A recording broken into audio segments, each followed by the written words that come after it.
Capítulo 2. Glória suficiente. Um vento gélido soprava quando Brigham Young chegou a Sugar Creek no entardecer de 15 de fevereiro de 1846. Espalhados pelo bosque coberto de neve a pouca distância do riacho congelado, centenas de santos tremiam de frio, tendo apenas casacos e cobertores úmidos para cobri-los. Muitas famílias se reuniam em torno de fogueiras ou sob tendas improvisadas com colchas e lençóis ou lonas de carroção. Outros se aninhavam nas carroças e nos carroções para se aquecerem. Brigham percebeu de imediato que precisava organizar o acampamento. Com a ajuda de outros líderes da igreja, dividiu os santos em companhias e chamou capitães para liderá-las. Advertiu-os dizendo que não voltassem desnecessariamente a Nauvoo, não ficassem ociosos, nem pegassem coisas emprestadas sem permissão. Os homens deviam proteger o acampamento constantemente e monitorar as condições de limpeza, e cada família devia orar junta pela manhã e à noite. Em pouco tempo, um bom espírito se fez sentir por todo o acampamento. Tendo saído em segurança de Nauvoo, os santos se preocuparam menos com as turbas ou com as ameaças feitas pelo governo de impedir o êxodo. À noite, uma banda de metais tocava músicas animadas enquanto homens e mulheres dançavam. Os santos que praticavam o casamento plural também ficaram menos cautelosos e começaram a falar abertamente sobre o princípio e sobre como ele unia as famílias. Brigham, enquanto isso, passava horas melhorando os planos para a mudança para o oeste. Enquanto jejuava e orava no templo, pouco antes de partir de Nauvoo, ele tivera uma visão de Joseph Smith apontando para uma bandeira hasteada no topo de uma montanha. «Edifique sob este estandarte», instruiu Joseph, «e prosperará e terá paz». Brigham sabia que o Senhor tinha um lugar preparado para a igreja, mas seria uma tarefa monumental guiar milhares de santos até lá. Nessa época, chegaram ao acampamento cartas de Sam Burnham, que estava navegando para a Califórnia no navio Brooklyn. Entre as cartas estava o contrato que prometia um êxodo tranquilo para os santos em troca de terras no oeste. Brigham leu o contrato cuidadosamente com os apóstolos. Se não o assinassem, sugeria a carta de Sam, o presidente dos Estados Unidos poderia ordenar um desarmamento dos santos e proibi-los de se reunirem. Brigham não se convenceu. Por mais preocupado que estivesse com o governo, já se decidira a trabalhar com ele em vez de contra ele. De fato, pouco antes de sair de Nauvoo, ele havia instruído Jesse Little, o novo élder presidente nos estados do leste, a procurar influenciar os políticos em favor da igreja e a aceitar qualquer oferta honrosa do governo federal para auxiliar o êxodo dos santos. Brigham e os apóstolos rapidamente perceberam que o contrato nada mais era do que um estratagema elaborado para favorecer os homens que o haviam redigido.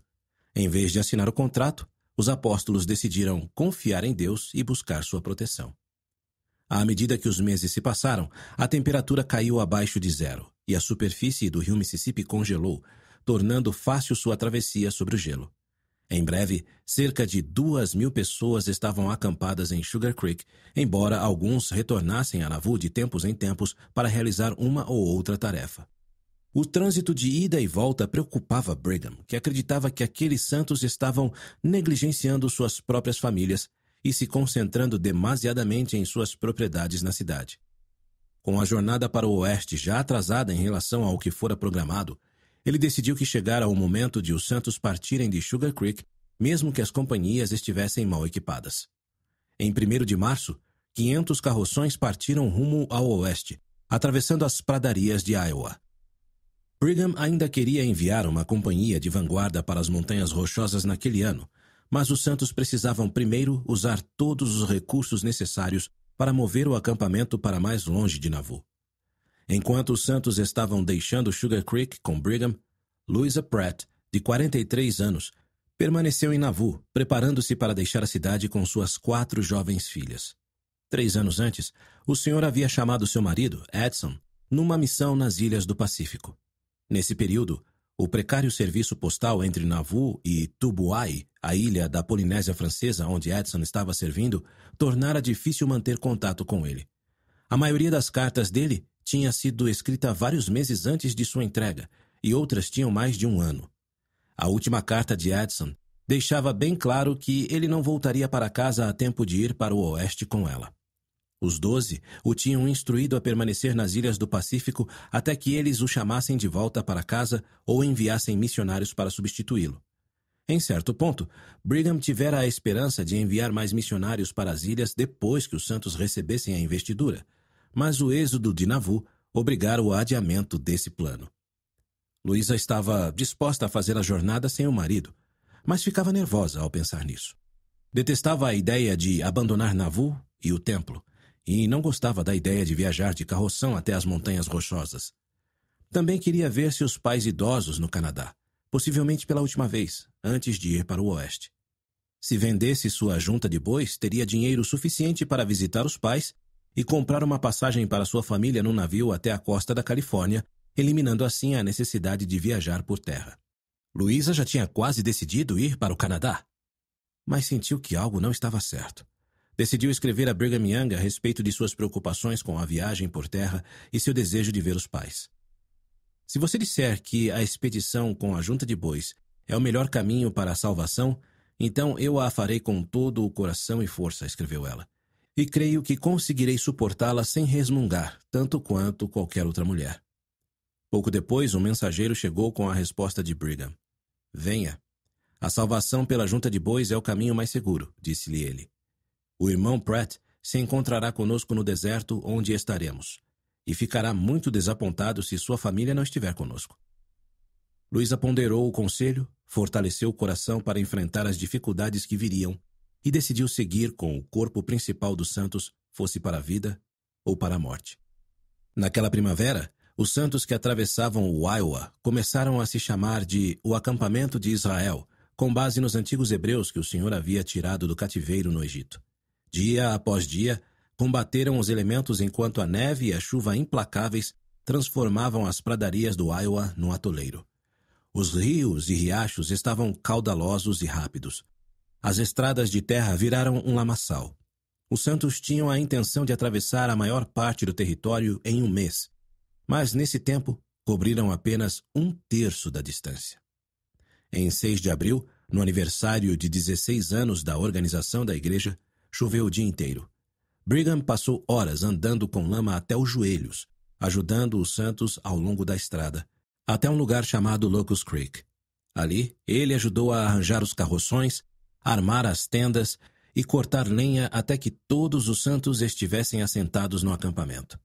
Uma mulher que o viu na lama, puxando e empurrando para desatolar um carroção, achou que ele estava tão feliz quanto um rei a despeito das dificuldades que o cercavam.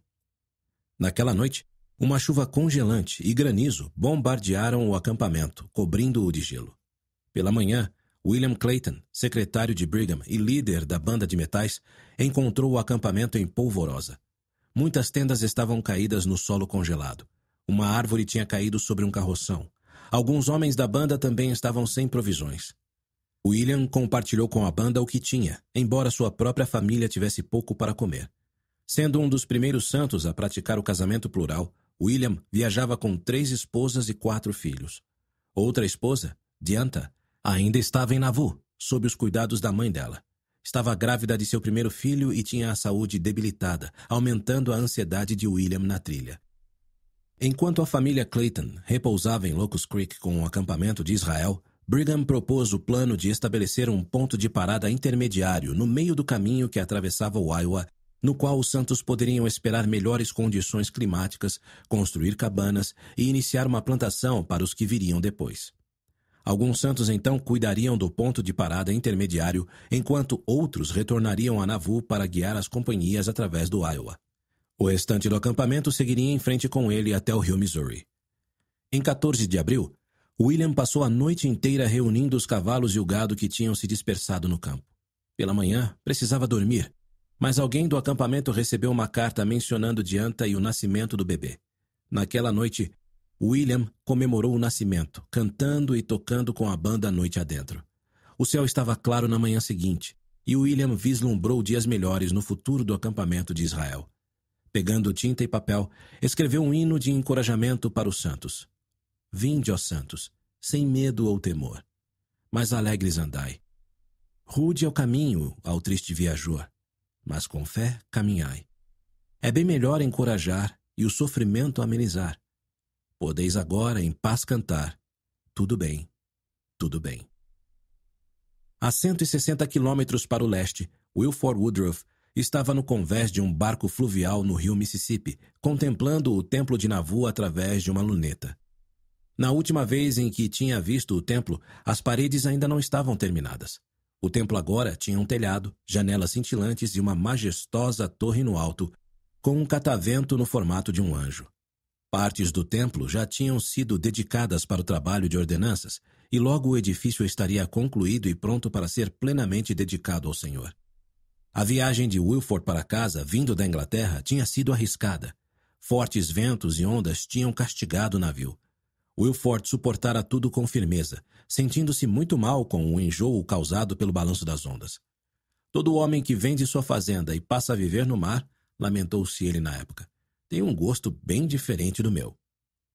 Phoebe partira antes dele da Inglaterra, levando os filhos Susan e Joseph a bordo de um navio cheio de santos que emigravam para os Estados Unidos. Wilford tinha permanecido em Liverpool por mais algum tempo para colocar em ordem alguns assuntos financeiros, transferir a liderança da igreja para o novo presidente de missão e solicitar doações para terminar a construção do templo.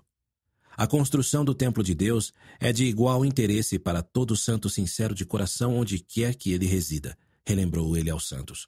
Embora o templo tivesse que ser abandonado logo após sua construção, os santos de ambos os lados do Oceano Atlântico estavam determinados a terminá-lo em obediência ao mandamento dado pelo Senhor à Igreja em 1841. Concedo-vos um tempo suficiente para me construirdes uma casa, declarara o Senhor por intermédio de Joseph Smith. E se não fizerdes estas coisas até o final do prazo, sereis rejeitados como igreja com vossos mortos, diz o Senhor vosso Deus. Embora muitos santos ingleses estivessem empobrecidos, Wilford os incentivara a doar o que pudessem para ajudar a financiar a construção do templo, prometendo-lhes bênçãos por seu sacrifício. Eles haviam doado generosamente e Wilford se sentia grato pela consagração deles. Ao chegar aos Estados Unidos, Wilford pegou sua filha Phoebe Amélia no Maine e viajou para o sul para visitar seus pais, a quem ele persuadiu a seguirem para o oeste com ele. Depois de desembarcar em Nauvoo, Wilford voltou a se reunir com a esposa e se encontrou com Orson Hyde, o apóstolo presidente na cidade, que não tinha muitas boas notícias a relatar. Entre os santos que ainda estavam em Nauvoo, havia alguns que se sentiam inquietos e abandonados. Uns poucos até questionavam o direito dos 12 de liderarem a igreja. Entre eles estavam a irmã e o cunhado de Wilford, Eunice e Dwight Webster. A notícia deixou Wilford muito triste por vários dias. Ele havia ensinado e batizado Eunice e Dwight 10 anos antes. Recentemente, eles tinham sido atraídos para um homem chamado James Strang, que afirmava ter sido secretamente indicado por Joseph Smith para ser seu sucessor. A afirmação de Strang era falsa, mas seu carisma tinha conquistado alguns santos de Nauvoo, inclusive os antigos apóstolos John Page e William Smith, irmão caçula do profeta Joseph.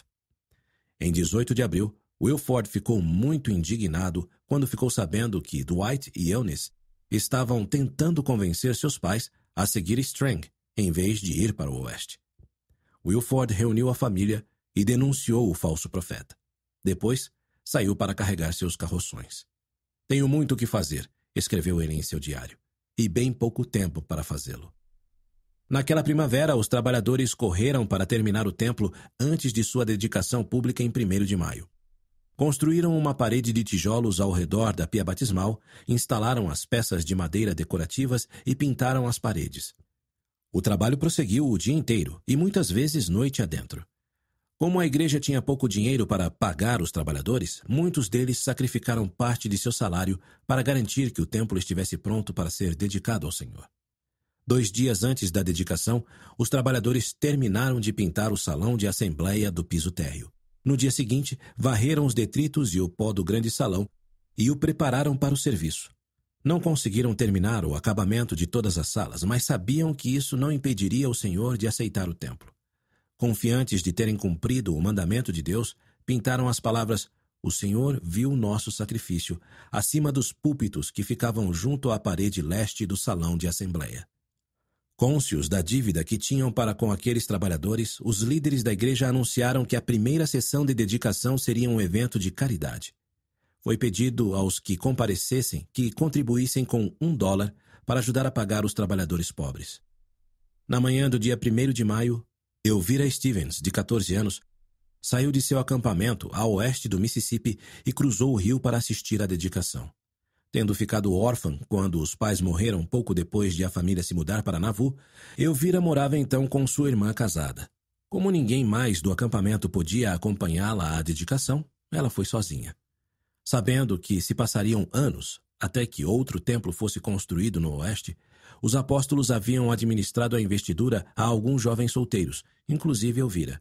Naquela ocasião, 3 meses mais tarde, ela subiu novamente os degraus até as portas do templo, deu sua contribuição de $1 e encontrou um lugar para se sentar no salão de assembleia.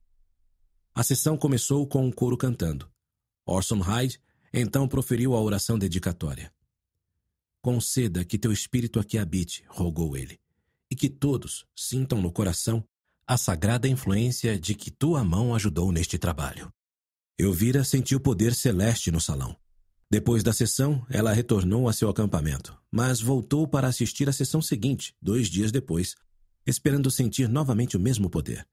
Orson Hyde e Wilford Woodruff pregaram sermões sobre o trabalho do templo, o sacerdócio e a ressurreição. Antes de encerrar a reunião, Wilford elogiou os santos por terminarem o templo embora tivessem que abandoná-lo. Milhares de santos receberam sua investidura nele, e a luz não se apagará, disse ele. Essa glória é suficiente para a construção do templo. Depois da sessão, Elvira voltou a seu acampamento cruzando o rio pela última vez. Enquanto isso, os santos de Nauvoo passaram o restante do dia e da noite arrumando e removendo cadeiras, mesas e outros móveis até que o templo ficasse vazio, deixando-o nas mãos do Senhor.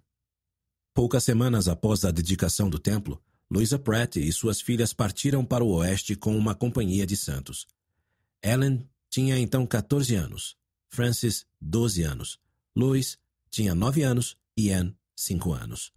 Elas tinham 2 juntas de bois, 2 vacas e um carroção carregado de roupas novas e provisões. Antes de cruzarem o rio para entrar em Iowa, Louisa foi até o correio e encontrou uma longa carta de Edson, datada de 6 de janeiro de 1846, 5 meses antes. Edson contou que estava então no Tahiti, com alguns amigos tubuaianos, o casal Nabota e Telii, e que estava indo ajudar seu colega missionário Benjamin Groward no trabalho missionário que ele realizava no atual vizinho de Anaá. Ele havia enviado $60 para Louisa e palavras amorosas para ela e as filhas. Edson esperava servir em meio aos santos das ilhas ainda por muitos anos, mas não sem sua família. Se conseguir comprar livros, escreveu ele, e tiver tempo livre, acho que você e as crianças deveriam estudar o idioma tahitiano, porque tenho a impressão de que isso poderá ser útil para vocês daqui a alguns anos. A carta deixou Louisa feliz, e ela sentiu que sua viagem para o oeste foi surpreendentemente feliz. As chuvas de primavera haviam chegado ao fim, e ela gostou de cavalgar sob os céus límpidos, tendo contratado um homem para dirigir os carroções. Acordava cedo todas as manhãs, reunia o gado disperso e ajudava a conduzi-los durante o dia. Ocasionalmente, se preocupava com a distância que a separava de seus pais e de outros parentes, mas sua crença em Sião a consolava. As revelações se referiam a Sião como um lugar de refúgio, uma terra de paz. Era isso que ela queria na vida. Às vezes me sinto alegre, escreveu ela no diário em 10 de junho. O Senhor nos chamou e designou um lugar onde podemos viver em paz e estar livres da ameaça de nossos cruéis perseguidores. 5 dias depois, Louisa e sua companhia chegaram ao Monte Pisgah, um dos 2 grandes pontos de parada que os santos tinham estabelecido ao longo da trilha de Iowa. O acampamento rodeava o sopé de algumas colinas de baixa altitude coroadas de um bosque de carvalhos. Como Brigham vislumbrara, os santos moravam ali em tendas ou cabanas de madeira e plantavam para suprir alimentos para as companhias que chegariam depois. Outras áreas do acampamento serviam de pastagem para o gado. Louisa escolheu um lugar à sombra de alguns carvalhos para sua família. O lugar era muito bonito, mas o sol fustigava os santos acampados, muitos dos quais estavam exaustos por causa das chuvas e da lama com que tinham batalhado naquela primavera. Que o Senhor os recompense por todos os seus sacrifícios, pensou Louisa. Bem à frente na trilha, Brigham e o acampamento de Israel pararam em um lugar chamado Mosquito Creek, a pouca distância do rio Missouri. Estavam famintos, com 2 meses de atraso em sua programação e desesperadamente empobrecidos. Ainda assim, Brigham insistia em enviar uma companhia de vanguarda até as Montanhas Rochosas. Ele acreditava que um grupo de santos precisava terminar a jornada naquela estação, porque, durante todo o tempo em que a igreja vagasse sem lar, seus inimigos tentariam dispersá-la ou bloquear seu progresso. Brigham sabia, porém, que os recursos dos santos seriam excessivamente consumidos para equipar esse grupo. Poucos tinham dinheiro ou provisões de sobra, e o Iowa oferecia poucas oportunidades de trabalho remunerado. Para sobreviver nas pradarias, muitos santos tinham vendido pertences valiosos ao longo da trilha ou trabalhado em empregos temporários para conseguir dinheiro e comprar alimentos e suprimentos. À medida que o acampamento se movia para o oeste e os assentamentos se tornavam mais raros, essas oportunidades ficariam cada vez mais difíceis de serem encontradas. Outras questões também pesavam sobre os ombros de Brigham. Os santos que não fizessem parte da companhia de vanguarda precisariam de um lugar para passar o inverno. Os Omahás e outros povos nativos que habitavam as terras a oeste do rio Missouri estavam dispostos a permitir que os santos acampassem ali no inverno, mas os agentes do governo estavam relutantes em permitir que eles se estabelecessem por um longo período em terras indígenas protegidas. Brigham também sabia que os santos enfermos e empobrecidos de Nauvoo dependiam da igreja para irem para o oeste. Por um tempo, ele tivera a esperança de poder ajudá-los vendendo propriedades valiosas em Nauvoo, inclusive o templo. Mas até então esse esforço não tivera sucesso. Em 29 de junho, Brigham ficou sabendo que 3 oficiais do exército dos Estados Unidos estavam se dirigindo para Mosquito Creek. Os Estados Unidos haviam declarado guerra ao México, e o presidente James Polk havia autorizado aqueles homens a recrutar um batalhão de 500 santos para uma campanha militar na costa da Califórnia. No dia seguinte, Brigham discutiu a notícia com Heber Kimball e Willard Richards. Brigham nada tinha contra o México, e a ideia de ajudar os Estados Unidos o incomodava. Mas o Oeste se tornaria território americano se os Estados Unidos vencessem a guerra, e o fato de auxiliar o exército poderia melhorar o relacionamento dos santos com a nação. O mais importante era que o soldo dos homens alistados poderia ajudar a igreja a financiar sua migração para o Oeste. Brigham falou com os oficiais assim que eles chegaram. Ficou sabendo que receberam aquelas ordens depois que Thomas Kane, um rapaz muito bem relacionado na costa leste, ficara sabendo da situação aflitiva dos santos e apresentara Jesse Little a importantes oficiais de Washington, D.C. Após a utilização dos devidos canais de influência, Jesse se reuniu com o presidente Polk e o persuadiu a ajudar os santos a se mudarem para o oeste, alistando alguns deles para o serviço militar. Vendo os benefícios do arranjo, Brigham endossou as ordens de boa vontade. Essa foi a primeira oferta que recebemos do governo para nosso benefício, declarou ele. Proponho que 500 voluntários sejam reunidos e farei o máximo possível para que sua família seja bem cuidada, até onde minha influência possa ser estendida e alimentada enquanto eu próprio tiver algo para comer. Drusilla Hendricks ficou furiosa com a decisão de Brigham de cooperar com os Estados Unidos. Seu marido, James, tinha sido ferido a bala no pescoço durante uma escaramuça com os missourianos em 1838, deixando-o parcialmente paralisado.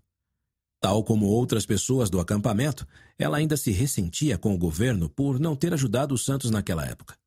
Embora seu filho William tivesse idade suficiente para se voluntariar para servir no batalhão, ela não queria que ele fosse.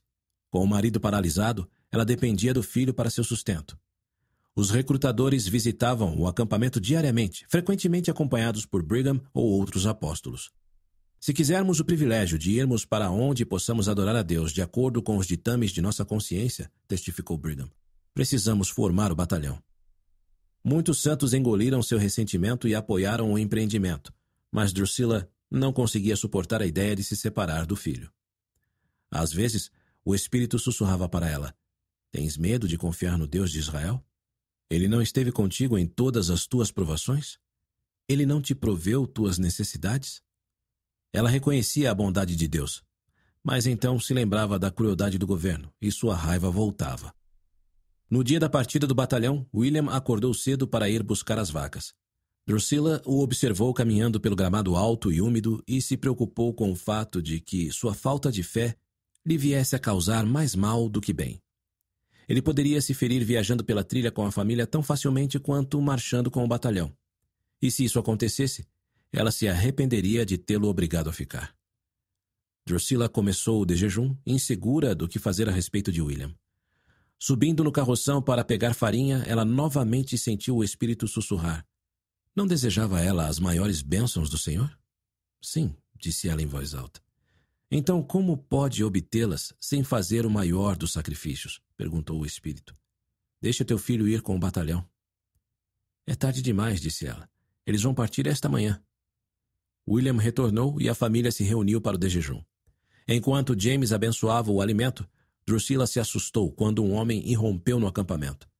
Parem tudo, homens! Gritou ele. Ainda precisamos de alguns homens do batalhão.